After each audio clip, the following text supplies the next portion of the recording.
Hello everyone, তোমাদের সকলকে আমাদের অনলাইন ক্লাসে স্বাগতম। আজকে আমরা ইন্টিগ্রেশন একটা ইম্পর্টেন্ট ম্যাথ নিয়ে আলোচনা করব। আমরা আমাদের ম্যাথটা দেখে যদি তোমরা পারো তাহলে পজ করে তোমরা ট্রাই করতে পারো, যদি না পারো আমাদের ফুল ভিডিওটা দেখতে পারো, তোমাদের নলেজ ইনক্রিজ হবে। ঠিক আছে, তাহলে আমরা কিভাবে সলভ করতে পারি দেখো। আমাদের integration 0 to 4 y root 4 minus y dy, এটা ভ্যালু কত, এটা বাই করতে হবে। ঠিক আছে, তাহলে আমাদের এখানে দেখো আমাদের কোনো সাবস্টিটিউশন মেথড অথবা ইন্টিগ্রেশন বাই পার্ট অথবা যে কোনো মেথডের কি সহজেই অ্যাপ্লাইবল না, সেজন্য আমাদের কি করতে হবে, আর ট্রিগোনোমেট্রিক মেথড ইউজ করতে হবে। তাহলে আমাদের এখানে দেখো 4 মাইনাস আমরা জানি কি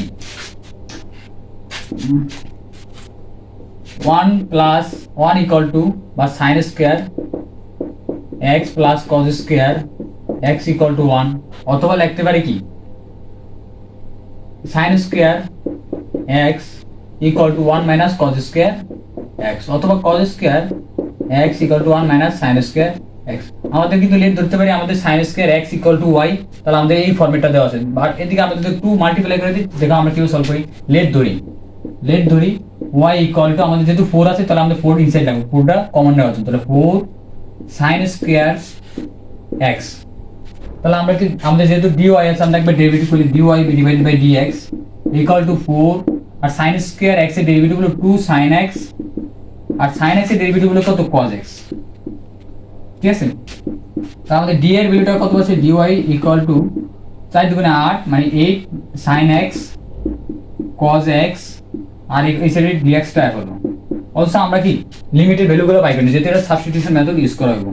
তাহলে আমাদের লিমিটেড ভ্যালুগুলো আসছে কত, এখানে দেখো আমাদের এটা হলো আমাদের y, আর এখানে আমরা বাই করব x এর ভ্যালু। তাহলে y ভ্যালু একটা হলো আপার লিমিট হলো 4 আর লোয়ার লিমিট হলো 0। তাহলে আমরা যদি এখানে 4 বসাই, তাহলে 4 ডিভাইডেড বাই 4 1, আর হলো তাহলে cos স্কয়ার মানে cos স্কয়ার cos 90 ডিগ্রি মানে 1 1 এর স্কয়ার করলে 1, তাহলে কত 4 বসাইলে 1 মানে পাই বাই 2, আর cos 0 ডিগ্রি মান 0। তাহলে আমরা লিমিটটা বসাই আমাদের ফাংশনে,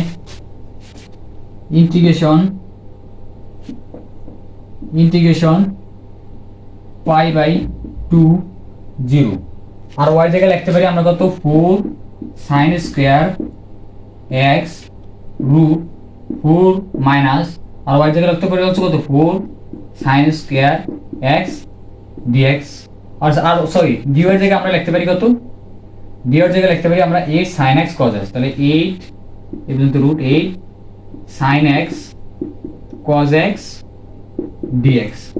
ঠিক আছে, তাহলে আমরা সিম্পলিফাই করি। তো সিম্পলিফাই করলে আমাদের কি আসে,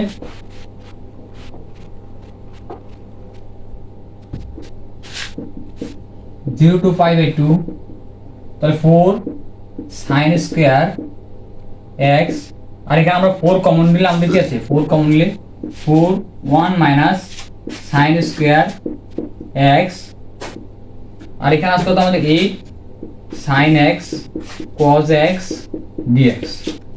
ঠিক আছে, তাহলে ইন্টিগ্রেশন 0 টু 5 বাই 2, তাহলে আমরা কিন্তু 4 সাইন স্কয়ার x, আর এখানে আমাদের কত আছে রুট করলে 4 এর রুট করলে 2, আর 1 minus sine square x equal to cos square x, cos square x, আর cos স্কয়ার রুট করলে আমাদের শুধু cos x into 8 sin x cos x dx।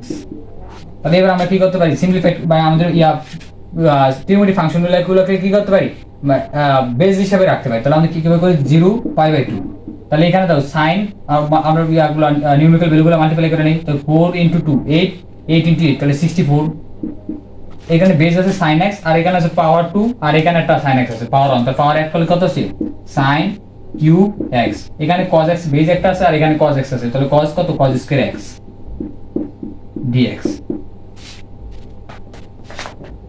তাহলে আমাদের 64টা কি, এখানে 64টা আমাদের কি একটা কনস্ট্যান্ট টার্ম, তাহলে কনস্ট্যান্ট টার্মটা আমাদের কি ইন্টিগ্রেশনের বাইরে চলে আসে, 64 ইন্টিগ্রেশন পাই বাই 2 0, আর আমরা জানি কি, তাহলে আমরা একটু লিখে নিই sin cube x cos square x dx।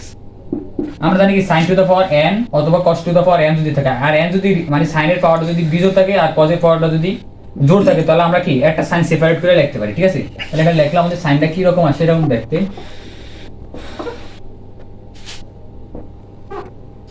তাহলে ইন্টিগ্রেশন 64 ইন্টিগ্রেশন পাই বাই 2 0, তাহলে এখানে লিখতে পারি কত sin থেকে একটা সাইন সেপারেট করে সাইন স্কয়ার x থাকে cos স্কয়ার x আর হলো sin x dx। তাহলে 64 ইন্টিগ্রেশন পাই বাই 2 0। লেট ধরি আমাদের এবার কি অলসো sin স্কয়ার x এর জায়গায় লিখতে পারি 1 minus cos square x sin x dx। তাহলে এবার আমরা কি লেট ধরি cos x ইকুয়াল টু কত u, cos x equal to u। তাহলে cos x এর ডেরিভেটিভ করলে আমরা কত পাই minus sin x dx equal to du। তাহলে আমাদের দেখো sin x dx equal to minus du। Also আমরা ভ্যালুটা বাই করে নেই, ভ্যালুটা তাহলে আমরা কি x এর ভ্যালু বসাবো, u এর ভ্যালু আমরা ফাইন্ড আউট করব। তাহলে x এর মান ফার্স্ট আমাদের আপার লিমিট আসলে কত পাই বাই 2 আর হলো 0 লোয়ার লিমিট। তাহলে pi by 2 cos pi by 2 মান কত 0 আর cos 0 ডিগ্রি মান কত 1। তাহলে আমাদের 64, তাহলে আমাদের আপার লিমিটের মান হলো 0, লোয়ার লিমিটের মান হলো 1। তাহলে আর 1 মাইনাস cos x এর জায়গায় হচ্ছে আমরা কত u, তাহলে u স্কয়ার আর sin x dx এর ভ্যালু কত মাইনাস du। তাহলে আমরা মাইনাসটা বাইরে নিয়ে আসি, তাহলে মাইনাস 64 ইন্টিগ্রেশন 0 টু 1 আর আমরা এই u স্কয়ারটা ডিস্ট্রিবিউট করে দিই, তাহলে কি আছে u square minus u to the power 4 du। ইন্টিগ্রেশনের একটা স্পেশাল রুল অনুসারে আমরা জানি কি integration a to b f of x dx x থেকে আমরা যদি মাইনাস আমাদের যদি আমরা লিমিটটা কিন্তু ইন্টারচেঞ্জ করি তাহলে আমাদের না সামনে মাইনাস আসে আর b টু a হয়ে যায় f of x dx হবে, ঠিক আছে? একটু মনে রাখবে এই রুলটা। তাহলে আমাদের এখানে যদি মাইনাস আসে তাহলে মাইনাসটার কারণে এটা কি আমাদের লিমিটটা কি ইন্টারচেঞ্জ হয়ে যায়। তাহলে লিমিটটা ইন্টারচেঞ্জ হলে 64 লোয়ার লিমিট আপার লিমিটে পরিণত হইব আর আপার লিমিট লোয়ার লিমিটে পরিণত হবে, ঠিক আছে? u square minus u to the power 4 du। তাহলে 64 এবার আমরা কি করতে পারি এগুলো আমরা ইন্টিগ্রেট করতে পারি du এর সাপেক্ষে। তাহলে আমরা u এর সাপেক্ষে ইন্টিগ্রেশন করলে তাহলে আমাদের কি u to the power cube divided by 3 minus u to the power 5 divided by 5 আর আমাদের লিমিটটা বসাই দিই, তো 1 থেকে 0। তাহলে এবার লিমিটের মান আমরা বসাই দেই, তাহলে লিমিটের মান বসালে আমাদের কি আছে দেখো 64 মানে 1 cube divided by 3 minus upper limit বসালে 1 to the power 5 divided by 5 এর হলো আমাদের আপার লিমিট হলো মাইনাস লোয়ার লিমিট হলো 0 কিউব মানে 0 divided by 3 minus 0 to the power 5 0 divided by 5। তাহলে 64, তো এই টোটাল এটুকু হলো আমাদের কত 0। তাহলে আমরা এটা সিম্পলিফাই করলে কত আসে 1/3 মাইনাস 1/5। তাহলে আমরা সিম্পলিফাই করি একটু উপরে, তাহলে 64 আমরা এলসিএম নিলে আমাদের কি আছে 3 এবং 5 এর এলসিএম হলো কত 15। তাহলে আমরা 15 ডিভাইডেড বাই 3 5 ইনটু 1 তাহলে 5 মাইনাস তাহলে এখানে আসবে কত অলসো 3। তাহলে আমাদের 64 ইনটু তাহলে এখানে আছে আমাদের কত 2 ডিভাইডেড বাই 15। এবার যদি আমরা মাল্টিপ্লাই করি তাহলে 64 ইনটু 2 তাহলে 8 আর 1 2 তাহলে 128 ডিভাইডেড বাই 15। তাহলে এটার জন্য আমাদের এটার ভ্যালু হলো কত 128 ডিভাইডেড বাই 15।